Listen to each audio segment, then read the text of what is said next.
ਸਤਿ ਸ਼੍ਰੀ ਅਕਾਲ। ਤੁਸੀਂ ਜੁੜੇ ਹੋਏ ਹੋ ਪੰਜਾਬੀ ਰੇਡੀਓ ਯੂਐਸਏ ਦੇ ਨਾਲ। ਜੇਕਰ ਤੁਸੀਂ ਫਿਲਮਾਂ ਦੇਖਦੇ ਹੋ ਤਾਂ ਬਹੁਤ ਟਾਈਮ ਪਹਿਲਾਂ ਵਿਦਿਆ ਬਾਲਨ ਦਾ ਇੱਕ ਡਾਇਲੋਗ ਬੜਾ ਮਸ਼ਹੂਰ ਹੋਇਆ ਸੀ, ਐਂਟਰਟੇਨਮੈਂਟ ਐਂਟਰਟੇਨਮੈਂਟ ਐਂਟਰਟੇਨਮੈਂਟ। ਅਤੇ ਉਹ ਫਿਲਮ ਨਸੀਰੂਦੀਨ ਸ਼ਾਹ ਜੀ ਨਾਲ ਸੀ।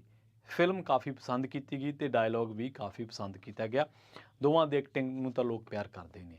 ਪੰਜਾਬ ਦੇ ਐਂਗਲ ਤੋਂ ਦੇਖੀਏ ਤਾਂ drama drama drama drama drama drama ਮੈਂ ਕਿਉਂ ਕਹਿ ਰਿਹਾ ਵਾਂ, ਕਿਉਂਕਿ ਇਸ ਰਿਪੋਰਟ ਦੇ ਵਿੱਚ ਆਪਾਂ ਗੱਲਬਾਤ ਕਰਾਂਗੇ ਜਿਹੜਾ ਪੰਜਾਬ ਵਿਧਾਨ ਸਭਾ ਦਾ ਇੱਕ ਦਿਨਾਂ ਇਜਲਾਸ ਰਾਜਪਾਲ ਨੇ ਰੱਦ ਕੀਤਾ ਅਤੇ ਉਸ ਤੋਂ ਬਾਅਦ ਜਿਹੜਾ ਸਿਆਸੀ ਘਮਸਾਨ ਮਚਿਆ, ਲਾਲ ਸੁਖਪਾਲ ਖਹਿਰਾ, ਪ੍ਰਤਾਪ ਬਾਜਵਾ, ਅਸ਼ਵਨੀ ਸ਼ਰਮਾ, ਭਗਵੰਤ ਮਾਨ, ਅਮਨ ਅਰੋੜਾ ਵਿੱਚ ਰਾਜਪਾਲ ਦੇ ਆਲੇ ਦੁਆਲੇ ਜਾਂ ਭਾਜਪਾਈ, ਤਾਂ ਇਹ ਇਸ ਪੂਰੇ ਪ੍ਰਕਰਨ ਨੂੰ ਅਥੈਂਟਿਕਲੀ ਦੇਖਾਂਗੇ ਕਿ ਕੀ ਚੀਜ਼ ਸਹੀ ਹੈ, ਕਾਨੂੰਨ ਦੇ ਵਿੱਚ ਕੀ ਮੱਦ ਹੈ। ਔਰ ਤੁਹਾਨੂੰ ਮੈਂ ਇੱਕ ਗੱਲ ਹੋਰ ਦੱਸ ਦਿੰਦਾ ਕਿ ਇਸ ਰਿਪੋਰਟ ਦੇ ਵਿੱਚ ਜਿਹੜੇ ਸਿਆਸੀ ਭਗਤ ਨੇ, ਭਾਵੇਂ ਉਹ ਭਗਵੰਤ ਮਾਨ ਦੇ ਨੇ, ਭਾਵੇਂ ਸੁਖਪਾਲ ਖਹਿਰਾ ਦੇ ਨੇ, ਪ੍ਰਤਾਪ ਬਾਜਵਾ ਦੇ ਨੇ, ਕਾਂਗਰਸ ਦੇ ਨੇ, ਅਕਾਲੀ ਦਲ ਦੇ ਨੇ, ਸੁਖਬੀਰ ਬਾਦਲ ਦੇ ਨੇ, ਅਮਨ ਅਰੋੜਾ ਦੇ ਨੇ, ਭਾਵੇਂ ਭਾਜਪਾ ਦੇ ਨੇ, ਬਣਵਾਰੀ ਲਾਲ ਪ੍ਰੋਹਤ ਜੀ ਦੇ ਨੇ, ਉਹਨਾਂ ਨੂੰ ਥੋੜ੍ਹਾ ਜਿਹਾ ਹਾਜ਼ਮਾ ਕਰਕੇ ਵੇਖਣੀ ਪੈਣੀ ਹੈ, ਕਿਉਂਕਿ ਇਹਦੇ ਵਿੱਚ ਸਾਰੇ ਹੀ ਨੰਗੇ ਹੋਣਗੇ ਇਸ ਹਮਾਮ ਦੇ ਵਿੱਚ।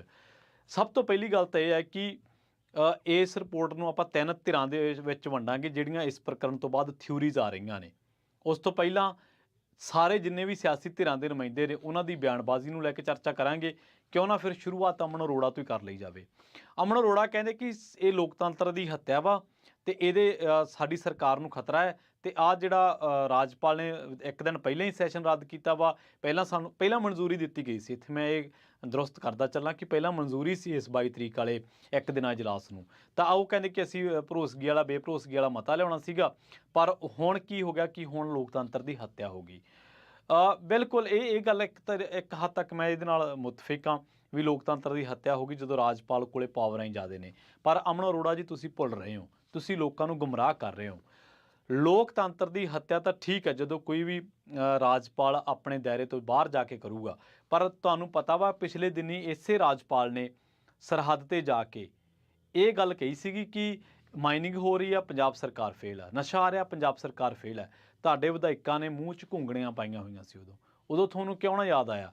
ਜਦੋਂ ਧਾਰਾ 370 ਰੱਦ ਹੋਈ ਉਦੋਂ ਤੁਹਾਡੇ ਲੋਕਤੰਤਰ ਨਹੀਂ ਯਾਦ ਆ? ਤੁਹਾਡੇ ਸੁਪਰੀਮੋ ਦੇ ਜਦੋਂ NRC ਸੀ, ਅਰਵਿੰਦ ਕੇਜਰੀਵਾਲ ਦੇ ਲੋਕਤੰਤਰ ਨਹੀਂ ਯਾਦ ਆਇਆ? ਤੁਸੀਂ ਕਹਿੰਦੇ ਸੀਗੇ ਕਿ ਅਸੀਂ ਨਵੀਂ ਤਰ੍ਹਾਂ ਦੀ ਰਾਜਨੀਤੀ ਲੈ ਕੇ ਆਵਾਂਗੇ। ਉਹਨਾਂ ਕੋਲੇ ਜੈ ਸ਼੍ਰੀ ਰਾਮ ਸੀ, ਤੁਸੀਂ ਹਨੂੰਮਾਨ ਚਾਲੀਸਾ ਚੱਕ ਲਿਆ। ਸੋ ਕੀ ਉਸੇ ਪੈੜ 'ਚ ਪੈੜ ਧਰਨ ਦੇ ਨਾਲ ਲੋਕਤੰਤਰ ਦੀ ਹੱਤਿਆ ਨਹੀਂ ਹੋਈ? GST 'ਤੇ ਤੁਹਾਡੀ ਪਾਰਟੀ ਦਾ ਕੀ ਸਟਾਂਸ ਰਿਹਾ ਕਿ ਉਦੋਂ ਲੋਕਤੰਤਰ ਦੀ ਹੱਤਿਆ ਨਹੀਂ ਹੋਈ? ਬਿਜਲੀ ਬਿੱਲਾਂ ਦੇ ਵਿੱਚ ਜਿਹੜਾ ਹੁਣ ਨਵਾਂ ਬਿੱਲ ਬਿਜਲੀ ਸੋਧ ਬਿੱਲ ਹੈ, ਇਹ ਰਾਜਾਂ ਦੇ ਇਖਤਿਆਰਾਂ 'ਤੇ ਡਾਕਾ ਸੀਗਾ ਕਿ ਉਦੋਂ ਲੋਕਤੰਤਰ ਦੀ ਹੱਤਿਆ ਨਹੀਂ ਹੋਈ? ਤੁਹਾਨੂੰ ਪਤਾ ਵਾ ਕਿ ਡੈਮ ਸੇਫਟੀ ਬਿੱਲ ਹੈ ਜਿਹੜਾ ਉਹ ਪਾਸ ਕਰ ਦਿੱਤਾ ਗਿਆ। ਤੁਹਾਡੇ ਸੁਪਰੀਮੋ ਨੇ ਕੀ ਕੀਤਾ, ਕੇਜਰੀਵਾਲ ਨੇ ਕੀ ਕੀਤਾ ਕਿ ਉਦੋਂ ਲੋਕਤੰਤਰ ਦੀ ਹੱਤਿਆ ਨਹੀਂ ਹੋਈ? ਇਸ ਤੋਂ ਵੀ ਇਲਾਵਾ ਕੁਛ ਹੋਰ ਮਸਲੇ ਨੇ, ਮੈਂ ਤੁਹਾਨੂੰ ਦੱਸਦਾ ਵਾਂ। ਅਮਨ ਅਰੋੜਾ ਕਹਿ ਰਹੇ ਨੇ ਕਿ ਜਿਹੜਾ ਇੱਕ ਦਿਨ ਸੈਸ਼ਨ ਰੱਖਿਆ ਵਾ ਉਹ ਰਾਜਪਾਲ ਨੇ ਰੱਦ ਕਰ ਦਿੱਤਾ, ਸਾਡੇ ਨਾਲ ਧੱਕਾ ਹੋਇਆ, ਲੋਕਤੰਤਰ ਦੀ ਹੱਤਿਆ ਵਾ। ਜੇ ਲੋਕਤੰਤਰ ਦੀ ਹੱਤਿਆ ਤਾਂ ਇਹ ਜ਼ਰੂਰ ਦੱਸਣ ਵੀ ਧਾਰਾ 370 ਵੇਲੇ ਲੋਕਤੰਤਰ ਦੀ ਹੱਤਿਆ ਨਹੀਂ ਸੀ ਹੋਈ। ਨਾਗਰਿਕਤਾ ਕਾਨੂੰਨ ਲਿਆਂਦਾ ਗਿਆ ਸੀ ਕਿ ਉਹ ਲੋਕਤੰਤਰ ਦਾ ਪਾਲਣ ਸੀ। ਇਹਦੇ ਨਾਲ ਉਦੋਂ ਕਿਉਂ ਨਾ ਬੋਲੇ ਜਦੋਂ ਘੁੰਗਣੀਆਂ ਕਾਹਤੋਂ ਪਾਈ ਬੈਠੇ ਤੁਹਾਡੇ ਕਨਵੀਨਰ? ਜਦੋਂ ਸਰਹੱਦ 'ਤੇ ਜਿਹੜਾ ਰਾਜਪਾਲ ਦੌਰਾ ਕਰ ਰਿਹਾ ਸੀ ਤੁਸੀਂ ਉਦੋਂ ਕਿਉਂ ਨਾ ਬੋਲੇ? ਨਾਲੇ ਦੂਜੀ ਗੱਲ ਇਹ ਆ ਕਿ ਤੁਹਾਡੇ ਕਨਵੀਨਰ ਦੀ ਜਿਹੜੀ ਅਪਰੋਚ ਆ, ਅਸਲ ਦੇ ਵਿੱਚ ਤੁਹਾਡੇ ਕਨਵੀਨਰ ਦੀ ਅਪਰੋਚ ਜਿਹੜੀ ਆ ਸਿਲੈਕਟਿਵ ਆ।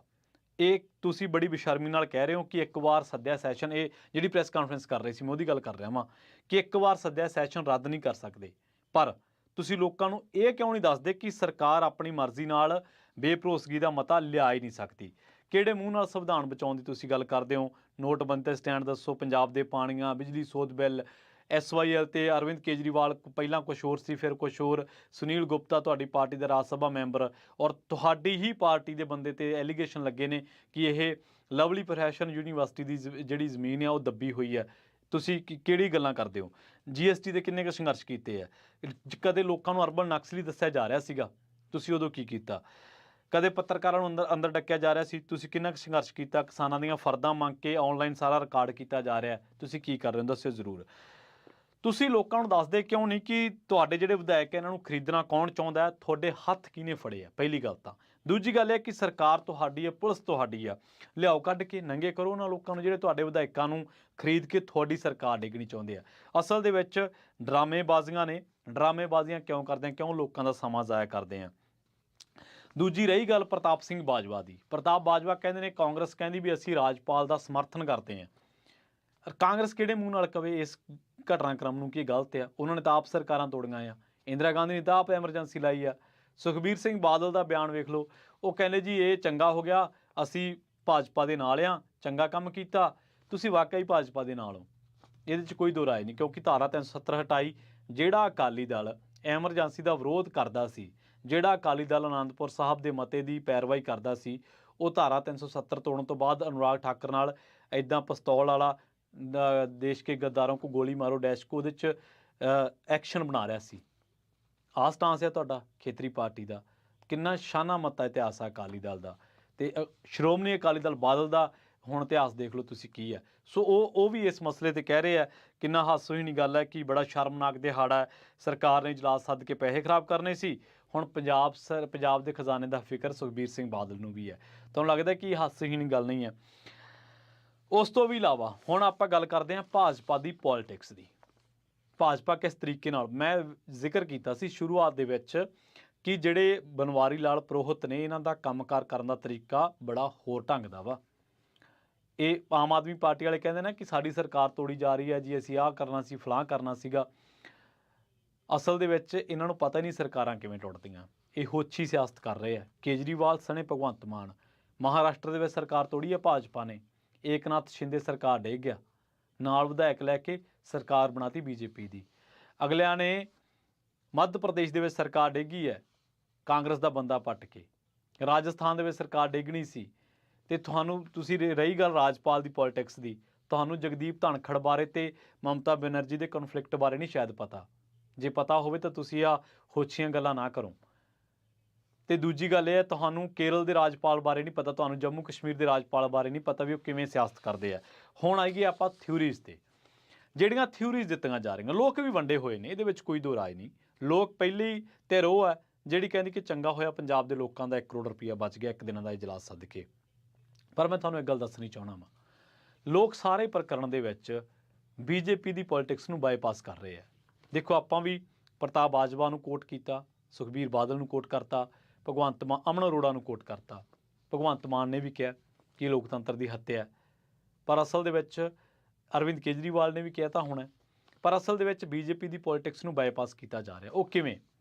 ਕਿਉਂਕਿ ਬੀਜੇਪੀ ਦੀ ਜਿਹੜੀ ਪੋਲੀਟਿਕਸ ਆ, ਉਹਨਾਂ ਨੂੰ ਚੰਗਾ ਭਲਾ ਪਤਾ ਵਾ ਕਿ ਹੁਣ ਇਹਨਾਂ ਕੋਲੇ 92 ਵਿਧਾਇਕ ਨੇ, ਸੋ ਦੂਜੇ ਕਾਂਗਰਸ ਕੋਲੇ 20 ਨੇ। ਪਹਿਲੀ ਗੱਲ ਤਾਂ ਬੇਭਰੋਸਗੀ ਮਤਾ ਹੀ ਉਦੋਂ ਲਿਆਂਦਾ ਜਾਂਦਾ ਜਦੋਂ ਵਿਰੋਧੀ ਧਿਰਾਂ ਮੰਗ ਕਰਦੀਆਂ ਨੇ। ਸੋ ਥਿਊਰੀਜ਼ ਕੀ ਨੇ ਅਤੇ ਕਾਨੂੰਨ ਕੀ ਕਹਿੰਦਾ, ਇਸ ਬਾਬਤ ਆਪਾਂ ਚਰਚਾ ਕਰਦੇ ਹਾਂ। ਥਿਊਰੀ ਤਾਂ ਇਹ ਹੈ ਕਿ ਜਿਹੜੇ 1 ਕਰੋੜ ਕਹਿਣ ਵਾਲੀ ਬਚਾਉਣ ਵਾਲੇ ਲੋਕ ਆ, ਇਹ ਪੋਲੀਟੀਕਲ ਰਿਫਾਰਮਸ ਦੇ ਹਾਮੀਦਾਰ ਲੋਕ ਨੇ, ਅਤੇ ਇਹਨਾਂ ਨੂੰ ਲੱਗਦਾ ਕਿ ਚਲੋ ਸਮਾਂ ਹੀ ਜਾਇਆ ਹੋਣਾ ਸੀ, ਠੀਕ ਹੈ।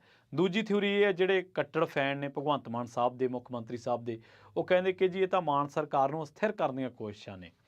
ਉਹ ਬਿਲਕੁਲ ਉਸੇ ਕੈਟਾਗਰੀ ਦੇ ਵਿੱਚ ਆਉਂਦੇ ਨੇ ਜਿਹਦੇ 'ਚ ਕੈਪਟਨ ਅਮਰਿੰਦਰ ਸਿੰਘ ਦੇ ਫੈਨ ਆਉਂਦੇ ਨੇ, ਜਿਹਦੇ 'ਚ ਮੋਦੀ ਦੇ ਫੈਨ ਨੇ, ਜਿਹਦੇ 'ਚ ਅਰਵਿੰਦ ਕੇਜਰੀਵਾਲ ਦੇ ਫੈਨ ਨੇ, ਪ੍ਰਕਾਸ਼ ਸਿੰਘ ਬਾਦਲ ਦੇ ਫੈਨ ਨੇ, ਸੁਖਪਾਲ ਖਹਿਰਾ ਦੇ, ਸੁਖਬੀਰ ਬਾਦਲ ਦੇ, ਇਹ ਸਾਰੇ ਇੱਕੋ ਹੀ ਕੈਟਾਗਰੀ ਹੈ। ਤੀਜੀ ਗੱਲ ਇਹ ਹੈ ਕਿ ਲੋਕਾਂ ਨੇ ਭਗਵੰਤ ਮਾਨ ਅਤੇ ਆਮ ਆਦਮੀ ਪਾਰਟੀ ਨੂੰ ਡਰਾਮੇਬਾਜ਼ ਕਰਾਰ ਦਿੱਤਾ। ਹੁਣ ਡਰਾਮੇਬਾਜ਼ ਕਿਉਂ ਕਹਿ ਰਹੇ ਨੇ ਲੋਕ? ਲੋਕ ਕਹਿੰਦੇ ਵੀ ਪੁਲਿਸ ਤੁਹਾਡੀ ਜਾਂਚ ਕਰਾ ਲਓ, ਲੋਕ ਕਹਿੰਦੇ ਤੰਤਰ ਤੁਹਾਡਾ ਜਾਂਚ ਕਰਾਓ, ਅਤੇ ਨੰਗੇ ਕਰਨ 'ਚ ਤੁਹਾਨੂੰ ਕੀ ਹਰਜ਼ ਹੈ ਕਿ ਸਾਡੇ ਵਿਧਾਇਕਾਂ ਨੂੰ ਤੋੜਨਾ ਚਾਹੁੰਦਾ ਹੈ। ਪਹਿਲੀ ਗੱਲ ਤਾਂ ਹਾਸੋਹੀਣੀ ਗੱਲ ਹੈ। ਇੱਕ ਪਾਸੇ ਇਹਨਾਂ ਦੇ ਵਿਧਾਇਕ ਕਹਿੰਦੇ ਨੇ ਕਿ ਜੀ ਅਸੀਂ ਬੜੇ ਇਮਾਨਦਾਰ ਆ, ਸਾਨੂੰ ਕੋਈ ਖਰੀਦ ਨਹੀਂ ਸਕਦਾ, ਅਤੇ ਦੂਜੇ ਪਾਸੇ ਬੇਭਰੋਸਗੀ ਮਤੇ 'ਤੇ ਜਦੋਜਹਿਦ ਕਰ ਰਹੇ ਆ। ਕੰਟਰਾਡਿਕਟ ਗੱਲਾਂ ਨੇ ਨਾ। ਇੱਕ ਪਾਸੇ ਤੁਸੀਂ ਕਹਿੰਦੇ ਕਿ ਅਸੀਂ ਇਮਾਨਦਾਰ ਹਾਂ, ਦੂਜੇ ਪਾਸੇ ਤੁਸੀਂ ਕਹਿੰਦੇ ਕਿ ਜੀ ਨਹੀਂ, ਅਸੀਂ ਭਰੋਸਾ ਸਾਬਤ ਕਰਨਾ ਸਰਕਾਰ ਦੇ ਵਿੱਚ। ਕਾਨੂੰਨ ਕੀ ਕਹਿੰਦਾ? ਬੇਭਰੋਸਗੀ ਮਤਾ ਉਦੋਂ ਲਿਆਂਦਾ ਜਾਂਦਾ ਜਦੋਂ ਸਰਕਾਰ ਭਰੋਸਾ ਗਵਾ ਦੇਵੇ, ਮਤਲਬ ਸਰਕਾਰ ਕੋਲੇ ਬਹੁਮਤ ਨਾ ਰਹੇ, ਜਾਂ ਵਿਰੋਧੀ ਧਿਰਾਂ ਮੰਗ ਕਰਨ ਕਿ ਬੇਭਰੋਸਗੀ ਮਤਾ ਲਿਆਂਦਾ ਜਾਂਦਾ ਹੈ। ਹੁਣ ਸੱਤਿਆਪਾਲ ਜੈਨ ਨੇ ਆਪਣੀ ਸਲਾਹ ਦੇ ਵਿੱਚ ਜਿਹੜੀ ਗੱਲ ਕਹੀ ਹੈ, ਉਹਦੇ ਵਿੱਚ ਇਹ ਗੱਲ ਕਹੀ ਹੈ ਕਿ Punjab Vidhan Sabha rules of procedure and conduct of ਦੀ ਬਿਜ਼ਨੈਸ, ਇਹਦੇ ਵਿੱਚ ਸਿਰਫ ਸਰਕਾਰ ਦੇ ਹੱਕ ਦੇ ਵਿੱਚ ਭਰੋਸਗੀ ਮਤਾ ਜਿਹੜਾ ਪੇਸ਼ ਕਰਨ ਦੇ ਲਈ ਵਿਸ਼ੇਸ਼ ਇਜਲਾਸ ਸੱਦਣ ਦੀ ਕੋਈ ਵਿਵਸਥਾ ਨਹੀਂ ਹੈ। ਮਤਲਬ ਕਿ ਉਹੀ ਗੱਲ ਕਿ ਬੇਭਰੋਸਗੀ ਮਤਾ ਸਰਕਾਰ ਨੂੰ ਸੱਦਾ ਦਿੱਤਾ ਜਾਂਦਾ ਕਿ ਆਓ ਤੁਸੀਂ ਜਿਹੜਾ ਵਾ ਬੇਭਰੋਸਗੀ ਮਤੇ ਦਾ ਤੁਸੀਂ ਸਾਹਮਣਾ ਕਰੋ। ਅਸਲ ਦੇ ਵਿੱਚ ਇੱਕ ਹੋਰ ਇੰਗਲਿਸ਼ ਦੀ ਮਾਦਾ, ਹੋ ਸਕਦਾ ਮੇਰਾ ਪ੍ਰੋਨਾਊਂਸੀਏਸ਼ਨ ਗਲਤ ਹੋਵੇ, there is provision only for a no confidence motion, ਮਤਲਬ ਪ੍ਰੋਵੀਜ਼ਨ ਹੈ ਨੋ ਕੌਨਫੀਡੈਂਸ ਮੋਸ਼ਨ ਦੀ under the rules of procedure and conduct of Vidhan Sabha in chapter para 58(1) and note for any motion of confidence, so stop this dramas. So ਕਿਸੇ ਨੇ comment ਕੀਤਾ ਇਹ, ਉਹ ਕਹਿੰਦੇ ਕਿ ਉੱਥੇ ਜਿਹੜਾ ਨੋ ਕੌਨਫੀਡੈਂਸ ਮੋਸ਼ਨ ਹੈਗਾ, ਪਰ ਮੋਸ਼ਨ ਆਫ ਕੌਨਫੀਡੈਂਸ ਜਿਹੜਾ ਉਹਦੇ 'ਚ ਕੋਈ ਮੱਦ ਨਹੀਂ ਬਣਦੀ, ਮਤਲਬ ਬੇਭਰੋਸਗੀ ਮਤਾ ਸਰਕਾਰ ਲਿਆਵੇ, ਐਸੀ ਕੋਈ ਮੱਦ ਨਹੀਂ ਹੈ। ਜਦ ਕਿ ਜਿਹੜੇ ਅਮਨ ਅਰੋੜਾ ਨੇ ਉਹ ਗੁੰਮਰਾਹ ਕਰ ਰਹੇ ਨੇ ਲੋਕਾਂ ਨੂੰ। ਅਮਨ ਅਰੋੜਾ ਕਹਿ ਰਹੇ ਨੇ ਕਿ ਬਈ ਲੋਕਤੰਤਰ ਦੀ ਹੱਤਿਆ, ਤੇ ਅਸਲ ਦੇ ਵਿੱਚ ਇਹ ਜਿਹੜਾ ਭਰੋਸਗੀ ਮਤਾ ਵਾ ਇਹ ਸਾਨੂੰ ਲਿਆਉਣ ਹੀ ਨਹੀਂ ਦਿੱਤਾ, ਮਤਲਬ ਅਸੀਂ ਆਪਦਾ ਮਤਾ ਸਾਫ਼ ਕਰਨਾ ਚਾਹੁੰਦੇ, ਤੇ ਪਹਿਲੀ ਵਾਰ ਹੈ ਕਿ ਰਾਜਪਾਲ ਨੇ ਰੱਦ ਕੀਤਾ ਹੋਵੇ ਇਜਲਾਸ ਸੱਦ ਕੇ, ਪਰ ਉਹ ਇਹ ਨਹੀਂ ਦੱਸਣਾ ਚਾਹੁੰਦੇ ਕਿ ਕੀ ਇਹ ਸੱਦਿਆ ਵੀ ਜਾ ਸਕਦਾ ਕਿ ਨਹੀਂ ਸੱਦਿਆ ਜਾ ਸਕਦਾ। ਇਹ ਘੁੰਡੀ ਹੈ। ਅਖੀਰ ਦੇ ਵਿੱਚ ਮੈਂ ਇੱਕ ਗੱਲ ਕਹਿਣੀ ਚਾਹੁੰਦਾ ਵਾਂ ਕਿ ਚਲੋ ਆਪਾਂ ਸੁਖਬੀਰ ਸਿੰਘ ਬਾਦਲ ਨੂੰ ਵੀ ਕਹਿ ਤਾ, ਉਹਨਾਂ ਦਾ ਬਿਆਨ ਆਇਆ ਸੀ, ਪ੍ਰਤਾਪ ਬਾਜਵਾ ਨੂੰ ਵੀ ਕੋਟ ਕਰਨਾ ਬਣਦਾ ਸੀ, ਅਸ਼ਵਨੀ ਸ਼ਰਮਾ ਨੂੰ ਵੀ ਕੋਟ ਕਰਨਾ ਬਣਦਾ ਸੀਗਾ, ਉਹ ਆਮ ਆਦਮੀ ਪਾਰਟੀ ਬਾਰੇ ਕਹਿ ਰਹੇ ਸੀਗੇ। ਇਹਦੇ ਨਾਲ ਜਿਹੜੇ ਹੋਰ ਅਮਨ ਅਰੋੜਾ ਜੀ ਨੇ ਪ੍ਰੈਸ ਕਾਨਫਰੰਸ ਕੀਤੀ ਹੈ ਉਹਨਾਂ ਨੂੰ ਵੀ ਕੋਟ ਕਰਨਾ ਬਣਦਾ ਸੀ। ਪਰ ਹੁਣ ਆਉਣੇ ਆ ਜਿਹੜੀ ਗੱਲ ਕਹਿਣ ਵਾਲੀ ਆ, ਉਹ ਗੱਲ ਕਹਿਣ ਵਾਲੀ ਕੀ ਹੈ? ਹੋਛੀ ਸਿਆਸਤ ਨਹੀਂ ਹੋਣੀ ਚਾਹੀਦੀ।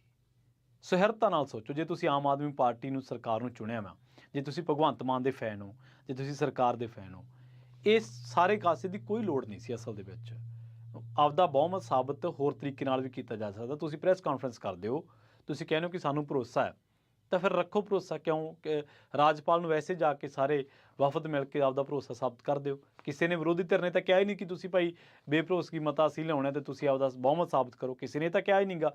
ਕਿਉਂ ਫਿਰ ਵਕਤ ਜ਼ਾਇਆ ਕਰ ਰਹੇ ਹੋ? ਕਿਉਂ ਹੋਛੀ ਸਿਆਸਤ ਕਰ ਰਹੇ ਹੋ? ਦੂਜੀ ਗੱਲ ਇਹ ਕਿ ਇਹ ਜਿਹੜਾ ਮਾਨ ਸਰਕਾਰ ਦਾ ਇਹ ਡਰਾਮਾ ਸੀ ਨਾ, ਗੈਰ ਜ਼ਰੂਰੀ ਸੀ। ਤੁਸੀਂ ਆਪ ਦੀ ਏਕਤਾ ਦਿਖਾਉਣੀ ਆ, ਦਿਖਾਓ, ਲੋਕਾਂ ਨੂੰ ਕੋਈ ਇਤਰਾਜ਼ ਨਹੀਂ ਹੈ। ਸ਼ਕਤੀ ਪ੍ਰਦਰਸ਼ਨ ਕਰਨਾ ਸੀ, ਇਹਦੇ ਜਿਹੜੇ ਜ਼ਰੀਏ ਨੇ ਉਹ ਹੋਰ ਬਥੇਰੇ ਨੇ। ਹੁਣ ਮੈਂ ਆਉਣਾ ਕਿ ਕੀ ਭਾਜਪਾ ਪੋਲੀਟਿਕਸ ਦੇ ਐਂਗਲ ਤੋਂ ਉਹਨਾਂ ਨੇ ਮਹਾਰਾਸ਼ਟਰ ਦੀ ਸਰਕਾਰ ਤੋੜੀ ਹੈ, ਉਹ ਵੇਖ ਲਓ। ਉਹਨਾਂ ਨੇ ਮੱਧ ਪ੍ਰਦੇਸ਼ ਦੀ ਸਰਕਾਰ ਤੋੜੀ ਕਾਂਗਰਸ ਦੀ, ਉਹ ਵੇਖ ਲਓ। ਉਹਨਾਂ ਨੇ ਗੋਆ 'ਚ ਸਰਕਾਰ ਬਣਾਈ, ਉਹ ਵੇਖ ਲਓ। ਉਹਨਾਂ ਨੇ ਕਰਨਾਟਕ ਦੇ ਵਿੱਚ ਕੀਤਾ ਸਭ ਕੁਝ, ਉਹ ਵੇਖ ਲਓ। ਹੁਣ ਰਾਜਪਾਲ ਦੀ ਪੋਲੀਟਿਕਸ 'ਤੇ ਆਉਣੇ ਆ। ਜਗਦੀਪ ਧਨਖੜ ਬਾਰੇ ਕੱਢ ਕੇ ਪੜ੍ਹਿਓ, ਜੰਮੂ ਕਸ਼ਮੀਰ ਦੇ ਜਿਹੜੇ ਪਹਿਲਾਂ ਰਾਜਪਾਲ ਹੁੰਦੇ ਸੀ ਉਹਨਾਂ ਬਾਰੇ ਕੱਢ ਕੇ ਪੜ੍ਹਿਓ, ਅਤੇ ਕੇਰਲ ਦੇ ਰਾਜਪਾਲ ਬਾਰੇ ਜ਼ਰੂਰ ਪੜ੍ਹਿਓ। ਤੁਹਾਨੂੰ ਪਤਾ ਲੱਗ ਜੂਗਾ ਕਿ ਬੀਜੇਪੀ ਦੀ ਪੋਲੀਟਿਕਸ ਕਰਨ ਦਾ ਜਿਹੜਾ ਉਹ ਢੰਗ ਕੀ ਹੈ। ਔਰ ਇੱਥੇ ਜਿਹੜੇ ਰਾਜਪਾਲ ਨੇ ਨਾ, ਬਨਵਾਰੀ ਲਾਲ ਪੁਰੋਹਿਤ, ਉਹ ਵੀ ਪੋਲੀਟੀਕਲ ਤੌਰ 'ਤੇ ਬੜੇ ਅੜਬ ਸੁਭਾਅ ਦੇ ਜਾਣੇ ਜਾਂਦੇ ਨੇ। ਇਹ ਸਰਹੱਦਾਂ ਦਾ ਦੌਰਾ ਕਰ ਰਹੇ ਸੀ, ਆਮ ਆਦਮੀ ਪਾਰਟੀ ਨੂੰ ਕੋਈ ਪਤਾ ਨਹੀਂ। ਜਿਵੇਂ ਅਮਨ ਅਰੋੜਾ ਕਹਿ ਰਹੇ ਸੀ ਕਿ ਫਲਾਂ ਹੋ ਗਿਆ, ਫਲਾਂ ਹੋ ਗਿਆ, ਫਲਾਂ ਹੋ ਗਿਆ। ਅੱਜ ਤੁਸੀਂ ਬੜਾ ਚੀਕੇ ਹੋ, ਪਰ ਤੁਹਾਡੇ ਸਾਹਮਣੇ ਇੰਨਾ ਕੁਛ ਹੁੰਦਾ ਰਿਹਾ ਜਿਹੜਾ ਮੈਂ ਕੋਟ ਕੀਤਾ ਵਾ। ਪੰਜਾਬ ਦੇ ਵਿੱਚ ਬੜਾ ਕੁਛ ਹੋਇਆ ਵਾ। ਤੁਸੀਂ ਆ ਜਿਹੜੀ ਫੌਜ ਲਾਈ ਆ 50 ਕਿਲੋਮੀਟਰ ਦੇ ਦਾਇਰੇ 'ਤੇ, ਇਹ ਕਿੰਨਾ ਕੁ ਸੰਘਰਸ਼ ਕੀਤਾ? ਤੁਸੀਂ ਕੀ ਕੀਤਾ? ਦੱਸੇ ਤੁਹਾਡੀ ਪਾਰਟੀ। ਸੋ ਅਰਵਿੰਦ ਕੇਜਰੀਵਾਲ ਦੀ ਅਪਰੋਚ ਸਿਲੈਕਟਿਵ ਆ। ਆਮ ਆਦਮੀ ਪਾਰਟੀ ਨੂੰ 92 ਸੀਟਾਂ ਮਿਲੀਆਂ ਨੇ, ਕਿਸੇ ਵਿਰੋਧੀ ਧਿਰ ਨੇ ਮੰਗ ਨਹੀਂ ਕੀਤੀ, ਕੋਈ ਲੋੜ ਨਹੀਂ ਸੀ ਇਹ ਸਾਰੇ ਕਾਸੇ ਦੀ। ਇਹਦੇ ਬਿਨਾਂ ਵੀ ਸਰ ਸਕਦਾ ਸੀ। ਮਾਨ ਸਾਹਿਬ ਨੂੰ 92 ਵਿਧਾਇਕ ਨੇ ਉਹਨਾਂ ਕੋਲੇ, ਕੰਮ ਕਰਨ ਲੋਕਾਂ ਦੇ। ਕਿਸੇ ਜਦੋਂ ਵਿਰੋਧੀ ਧਿਰ ਕੋਈ ਮੰਗ ਕਰੂਗੀ ਉਦੋਂ ਵੇਖੀ ਜਾਊਗੀ, ਨਹੀਂ ਤਾਂ ਸਰਕਾਰਾਂ ਬੀਜੇਪੀ ਕੋਲੇ ਸਰਕਾਰ ਤੋੜਨ ਦੇ ਹੋਰ ਢੰਗ ਬੜੇ ਆ। ਰੀਸੈਂਟਲੀ ਮਹਾਰਾਸ਼ਟਰ ਦੇ ਵਿੱਚ ਵਾਪਰਿਆ ਵਾ, ਬਿਹਾਰ ਦੇ ਵਿੱਚ ਨਿਤਿਸ਼ ਕੁਮਾਰ ਨੇ ਪਾਲਾ ਬਦਲ ਲਿਆ, ਨਹੀਂ ਉਹ ਉਹਦੇ ਨਾਲ ਵੀ ਜਾਣਾ ਸੀਗਾ। ਸੋ ਤੁਸੀਂ ਬੇਸ਼ੱਕ ਅਕਾਲੀ ਦਲ ਦੇ ਸਮਰਥਕ ਹੋ, ਬੇਸ਼ੱਕ ਕਾਂਗਰਸ ਦੇ ਸਮਰਥਕ ਹੋ, ਬੇਸ਼ੱਕ ਤੁਸੀਂ ਆਮ ਆਦਮੀ ਪਾਰਟੀ ਦੇ ਸਮਰਥਕ ਹੋ, ਬੇਸ਼ੱਕ ਭਾਜਪਾ ਦੇ, ਪੰਜਾਬ ਨੂੰ ਇਹਨਾਂ ਡਰਾਮਿਆਂ ਦੀ ਲੋੜ ਨਹੀਂ ਹੈ। ਪੰਜਾਬ ਨੂੰ ਵਿਕਾਸ ਦੀ ਲੋੜ ਹੈ। ਲੋਕ ਜਿਹੜੇ ਆ, ਲੋਕਾਂ ਨੇ ਦੂਜੀਆਂ ਧਿਰਾਂ ਨੂੰ, ਸਥਾਪਿਤ ਧਿਰਾਂ ਨੂੰ ਨਕਾਰ ਕੇ ਆਮ ਆਦਮੀ ਪਾਰਟੀ ਨੂੰ ਫਤਵਾ ਦਿੱਤਾ ਵਾ। ਮੁੱਖ ਮੰਤਰੀ ਸਾਹਿਬ ਆਪਣੇ ਫਰਜ਼ ਪਛਾਣਨ, ਲੋਕਾਂ ਦੇ ਕੰਮ ਹੋਰ ਬੜੇ ਨੇ। ਉਹ ਜਿਹੜੀ ਰਫਤਾਰ ਨਾਲ ਜਿਹੜੇ ਉਹਨਾਂ ਨੇ ਭ੍ਰਿਸ਼ਟਾਚਾਰ ਦੇ ਵਿਰੁੱਧ ਲੜਾਈ ਵਿੱਢੀ ਹੋਈ ਹੈ, ਜਾਂ ਹੋਰ ਜਿਹੜੇ ਵੀ ਉਹਨਾਂ ਨੇ ਕੰਮ ਵਿੱਢੇ ਹੋਏ ਨੇ, ਉਹ ਕਰਨ। ਆ ਬੇਭਰੋਸਗੀ ਇਹ ਉਹ, ਇਹਨਾਂ ਦੀ ਲੋੜ ਉਦੋਂ ਹੁੰਦੀ ਹੈ ਜਦੋਂ ਵਿਰੋਧੀ ਧਿਰਾਂ ਕਹਿਣ। ਇਹ ਬਿਲਕੁਲ ਬੇਲੋੜਾ ਸੀ, ਗੈਰ ਵਾਜਬ ਸੀ। ਸੋ ਇਸ ਤੋਂ ਬਚਿਆ ਜਾ ਸਕਦਾ ਸੀ। ਔਰ ਰਹੀ ਗੱਲ ਜਿਹੜੀਆਂ ਦੂਜੀਆਂ ਵਿਰੋਧੀ ਪਾਰਟੀਆਂ ਦੀ, ਉਹਨਾਂ ਦੇ ਬਿਆਨਾਂ ਦੇ ਜਵਾਬ ਆਪਾਂ ਆਲਰੇਡੀ ਇਸ ਰਿਪੋਰਟ ਦੇ ਵਿੱਚ ਦੇ ਚੁੱਕੇ ਹਾਂ। ਬਹੁਤ